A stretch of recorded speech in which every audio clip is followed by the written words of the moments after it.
Yeah, I know you guys aren't getting together with the coaches yet and meetings and stuff. I'm just curious, at this point last year, you guys were kind of installing the defense and it was new. How is it different going into this year, having been in this system a year now, knowing what to expect and just maybe the differences between the two? I think it allows us to progress faster, being able to kind of see around corners, knowing what's coming up and what's expected for us to know in each phase of this offseason program. I think it allows us as players to kind of take ownership as well. Knowing that last year we were trying to install and trying to scramble and put a lot of different things in that we didn't really know about. We can take it into our own hands now, and it's not mandated by the coaches, but at the same time we can take a step forward and get together. Maybe go out to dinner or hang out at each other's houses and just talk football a little bit and just really get to know each other, on the field and what our jobs entail, and so we can all be more of a unit and be more of a unison on the field at one time. When we talked to you at the end of the season, you said you were going to basically hate watch the playoffs. Just wondering what you got out of that experience. I know when we were talking to Matt down at the owners' meetings, he said he was getting some texts from players just about situational football. I kind of assume you might have been one of those guys that was seeing certain things and how it applied from your teachings. Yeah, it's definitely tough to watch somebody else go out and do something that we feel like we're definitely capable of doing.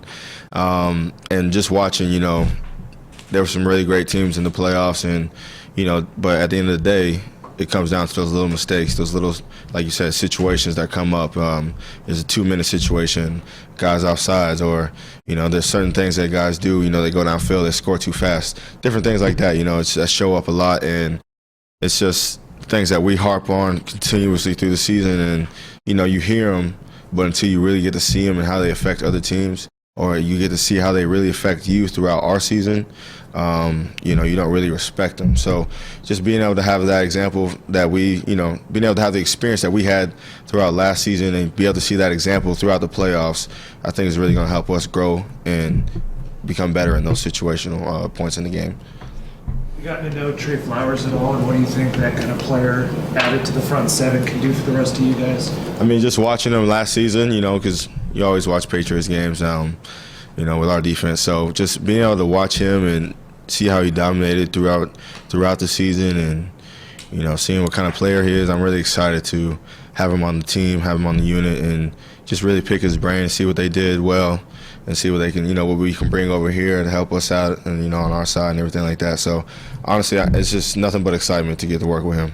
Speaking of that defensive scheme, how different is it this year going into it, having spent a year in it as opposed to last year when you were kind of learning how Patricia's defense works? Honestly, I'm really excited to just continue to dive deeper, knowing, what was on the surface and being able to continue to go, deeper into, what everything entails. I'm just excited, I think that we can take another step as a defense. And honestly, I can take another step as a player. So I'm really excited to, push myself so I can help push the guys around me so we can all become a better unit.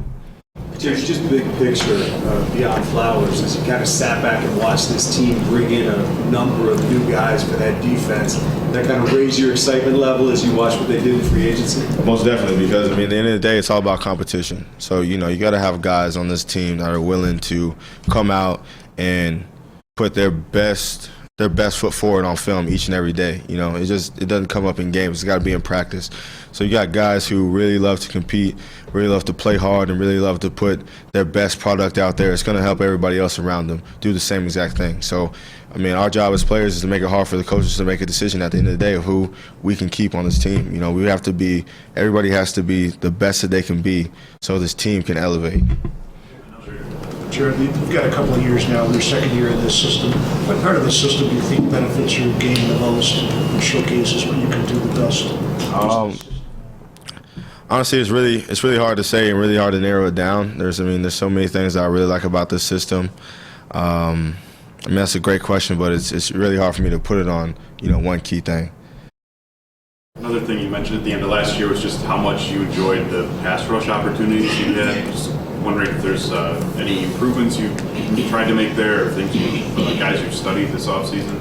There's definitely a lot of different things that I can do to continue to get better at that, and hopefully that's something that they continue to do, put me in that position, because I really like it a lot.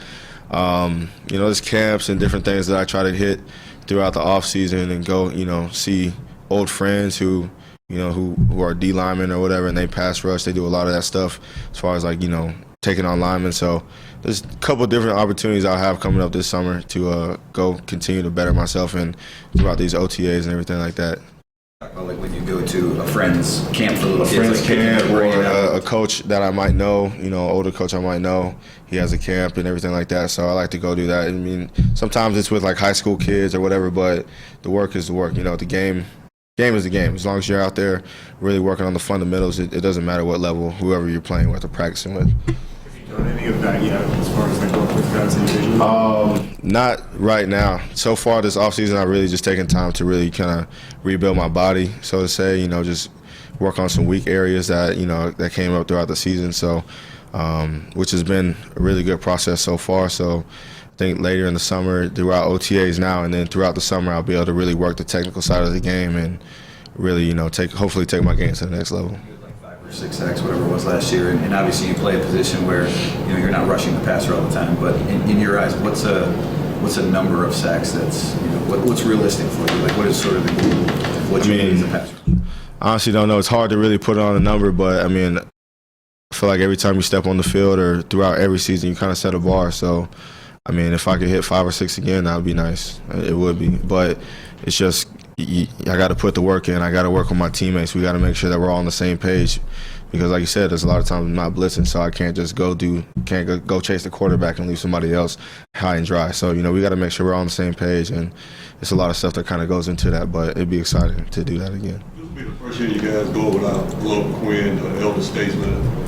Who are the guys now on defense that you guys will be looking for as the elder statesman on the team? I mean, a lot of guys in that defensive back room, they've been here for a while. They've been with GQ for a while, and they know, what he brought to the table, and they're willing and ready to step up and kind of replace what we're going to miss from him. And it's going to take a lot from us in the linebacker room and the defensive line room. We all got to, come together and pull together and become one to make sure that we're all on the same page, because GQ, he helped he was the glue. He really helped us out a lot last year. And, we're all going to miss him. We love that guy. He, not only with football, but just with everything else, just about being a man, growing up and taking care of responsibilities. He always gave us lessons in the locker room. And that's somebody that we're definitely going to miss. And we definitely appreciated his time that he spent with us. Who's the glue now, especially with Stafford, dealing with what he's dealing with, not being here? How much of a leadership role do you take? What do you guys sort of do to overcome that loss at this time of year? I mean, honestly, it just comes down to making sure that, every day we come in, we work hard, and it's going to be different guys that are going to have to step up and say something to make sure that, hey, you see somebody doing the wrong thing, hey, correct them, just correct them. You don't have to yell at them. You don't have to, do all this other crazy stuff. It just takes one little, hey, look, man, I know how you feeling. I feel the same way you feel. Let's push through this right here. We're gonna reach a new limit today. You down right now, but it's gonna be all right. It's just kind of just being there, feeling out your teammates, letting them know, hey, that we care, we love each other. We out here working, and it's kind of hard, like you said, but at the same time, we'll be okay. We're gonna make it through. Last year's the playoffs, talking about that again, just the Super Bowl 13-3. Was it as boring for you as it was for everybody else, or is it No. a defensive player's dream? That wasn't boring at all. I mean, it's just you watch the game, and everybody, like you said, everybody wants to see high scoring, and everybody wants to see points to fly up. But I mean, it's beautiful, like how the Patriots they did their thing. They went out there and they executed. They made sure they were doing exactly what they needed to do. And it's one of those like in the trenches kind of games. You can't give up too many running yards, and when they get ready to throw the ball, you got to make sure that you're on point. You're in this position you're supposed to be in to stop these guys. And the Patriots, they did an excellent job. I mean, just watching that game and just knowing, like, hey, like, we ran this defense. We ran that defense.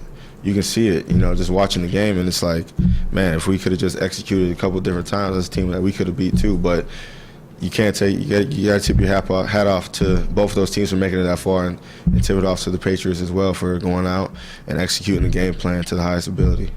Sounds almost like a blueprint for you guys, maybe in the postseason if you guys get there. I mean, you definitely have to look at them because they made it all the way and they won. They did exactly what every team in the NFL is trying to do. Like right now, we're here working, and trying to improve ourselves to make it to that game, to make it to the final dance. So, thank you. Thank you, guys. Thanks.